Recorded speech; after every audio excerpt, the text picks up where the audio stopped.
Step into Value Zone. Value Zone. Hypermart. బటాన్ చెరు. అంగన్వాడీలు ఏం చేయబోతున్నారు? ప్రభుత్వానికి భయపడి విధుల్లో చేరుతారా లేదా పోరాటాన్ని కొనసాగిస్తారా? ఏపీలో అంగన్వాడీల అంశం తీవ్ర ఉత్కంఠ రేపుతుంది. ఆంధ్రప్రదేశ్లో అంగన్వాడీల సమ్మెకు ఈరోజు ప్రభుత్వం డెడ్లైన్ విధించింది. ఇప్పటికే ఎస్మా చట్టాన్ని ప్రయోగించిన ప్రభుత్వం సోమవారంలోపు విధులకు హాజరు కావాలని ఆదేశించింది. సాయంత్రంలోగా విధుల్లో చేరాలని వారి సెల్ ఫోన్లకు మెసేజ్లు వస్తున్నాయి. లేదంటే కఠిన చర్యలు తప్పవని జగన్ సర్కార్ హెచ్చరిస్తుంది.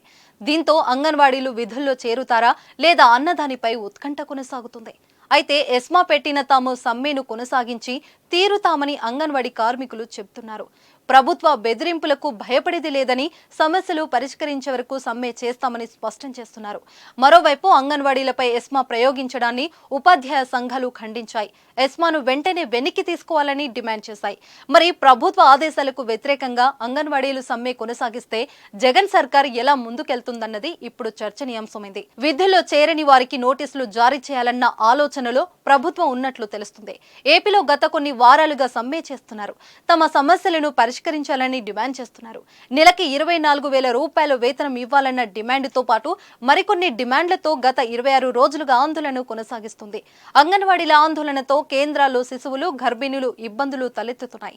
దీంతో అంగన్వాడీలపై ఎస్మా చట్టాన్ని ప్రయోగించింది. 6 నెలల పాటు సమ్మెలు, నిరసనలు నిషేధిస్తూ జీవో నెంబర్ 2 తీసుకొచ్చింది. వెంటనే విధుల్లోకి హాజరు కావాలని ఆదేశించింది. అయితే అంగన్వాడీలు మాత్రం వెన్నెక్కు తగ్గకపోవడంతో పరిస్థితి వేడెక్కింది.